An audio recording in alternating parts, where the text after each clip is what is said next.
This is Audible. Brought to you by Penguin.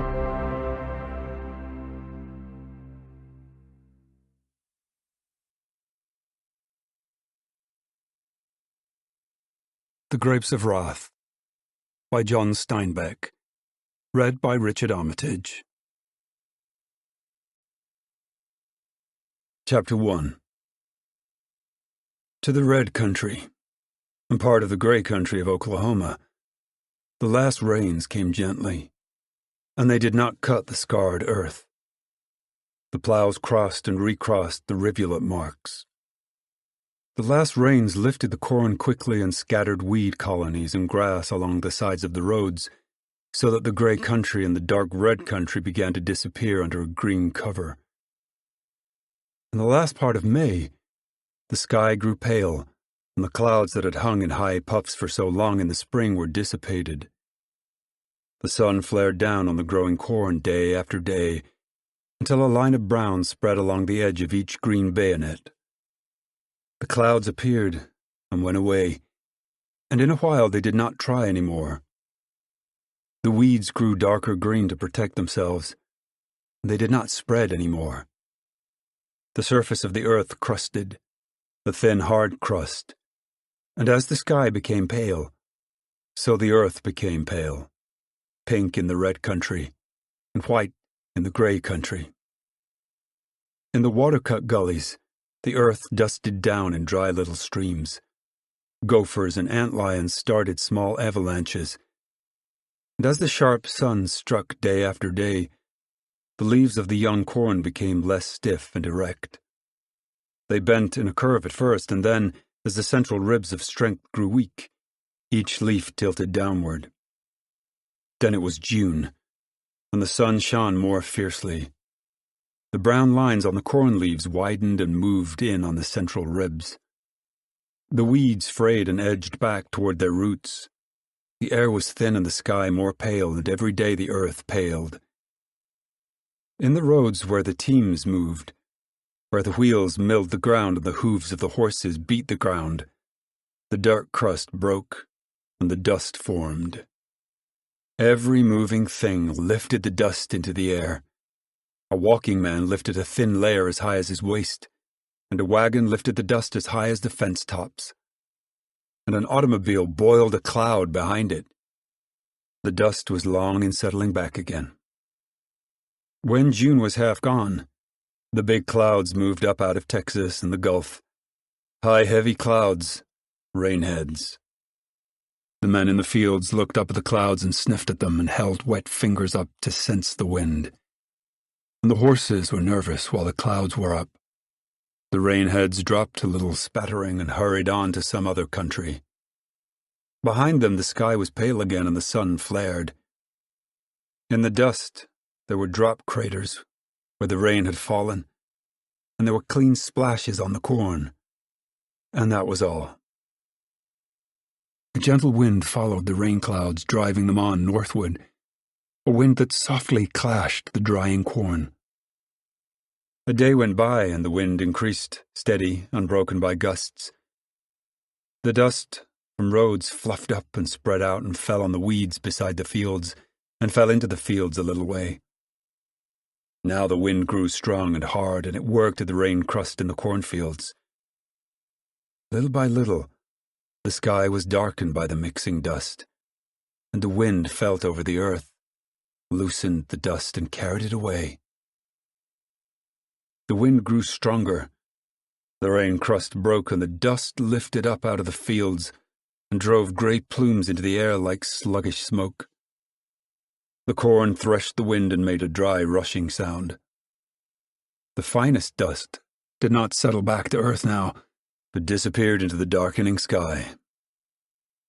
The wind grew stronger, whisked under stones, carried up straws and old leaves, and even little clods marking its course as it sailed across the fields. The air and the sky darkened, and through them the sun shone redly, and there was a raw sting in the air. During a night the wind raced faster over the land, dug cunningly among the rootlets of the corn, and the corn fought the wind with its weakened leaves until the roots were freed by the prying wind, and then each stalk settled wearily sideways toward the earth and pointed the direction of the wind. The dawn came, but no day. In the gray sky a red sun appeared, a dim red circle that gave a little light, like dusk. And as that day advanced, the dusk slipped back toward darkness, and the wind cried and whimpered over the fallen corn. Men and women huddled in their houses, and they tied handkerchiefs over their noses when they went out, and wore goggles to protect their eyes. When the night came again, it was black night, for the stars could not pierce the dust to get down, and the window lights could not even spread beyond their own yards. Now the dust was evenly mixed with the air, an emulsion of dust and air. Houses were shut tight, and cloth wedged around doors and windows, but the dust came in so thinly that it could not be seen in the air, and it settled like pollen on the chairs and tables, on the dishes. The people brushed it from their shoulders. Little lines of dust lay at the doorsills.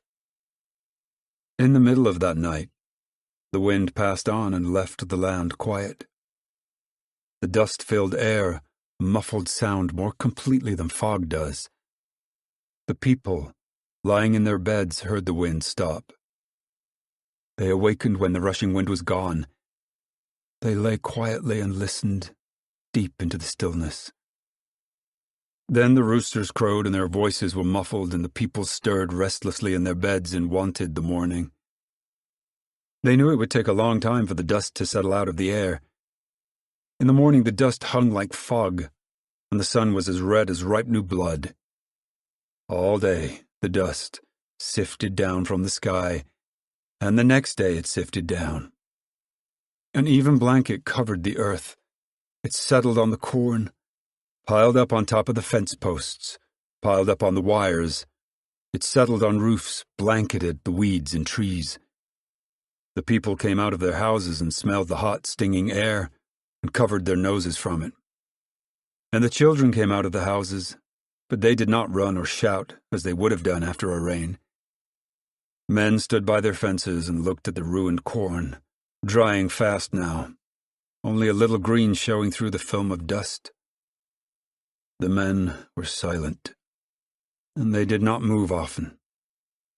And the women came out of the houses to stand beside their men, to feel whether this time the men would break. The women studied the men's faces secretly, for the corn could go as long as something else remained. The children stood nearby, drawing figures in the dust with bare toes, and the children sent exploring senses out to see whether men and women would break. The children peeked at the faces of the men and women, and then drew careful lines in the dust with their toes. Horses came to the watering troughs and nuzzled the water to clear the surface dust. After a while, the faces of the watching men lost their bemused perplexity and became hard and angry and resistant. Then the women knew that they were safe and that there was no break. Then they asked, "What'll we do?" And the men replied, "I don't know." But it was all right. The women knew it was all right, and the watching children knew it was all right. Women and children knew, deep in themselves, that no misfortune was too great to bear if their men were whole. The women went into the houses to their work, and the children began to play, but cautiously at first. As the day went forward, the sun became less red. It flared down on the dust-blanketed land. The men sat in the doorways of their houses. Their hands were busy with sticks and little rocks. The men sat still, thinking, figuring.